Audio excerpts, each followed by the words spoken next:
तुमच्या लाईफ मधला तो टर्निंग पॉईंट कुठला होता की असं वाटलं नाही अभि तो मिशन यही आहे स्कूल? कारण आजकाल तुमच्या बोलण्यात मी बघतो तुम्ही स्कूल शिवाय दुसरं काही बोलत, तुम्हाला दुसरं काही बोलायचं म्हटलं तरी तुम्ही त्यात इंटरेस्ट फारसा काही घेत नाही. ऍक्च्युली माझं जे कन्स्ट्रक्शनचं संभाजीनगरमध्ये ऑफिस होतं त्या निमित्ताने मी मुंबईमध्ये 2016ला कन्स्ट्रक्शन एक्सपो जो पूर्ण भारतामध्ये कॉन्स्ट्रो जो असतो तो का? कॉन्स्ट्रो एक्सपोला गेलो होतो मी 2016 साली. त्या एक्सपो मध्ये असे काही स्टॉल पाहिले होते की इन्फ्रास्ट्रक्चर रिलेटेड असतील किंवा काही स्कूल बिल्डिंग्स वगैरे त्या संदर्भात होते. आणि प्लस त्याच्यामध्ये काही असे स्कूल्सचे पण काही स्टॉल्स होते.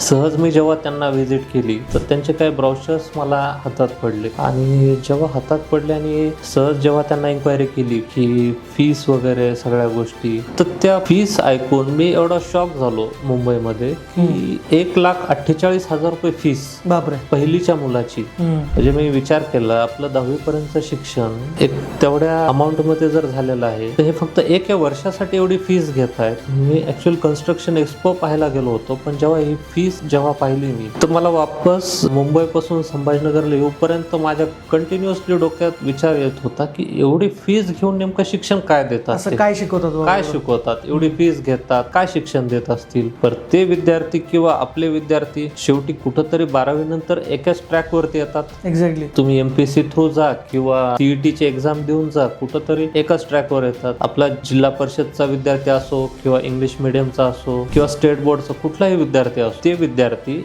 आणि हे 1.5 लाख फीस भरणारे विद्यार्थी कुठंतरी एकाच ट्रॅकवर येतात. शेवटी कुठंतरी हे पण डॉक्टर इंजिनियर होतात. वेगळं काय देतात ते? हो.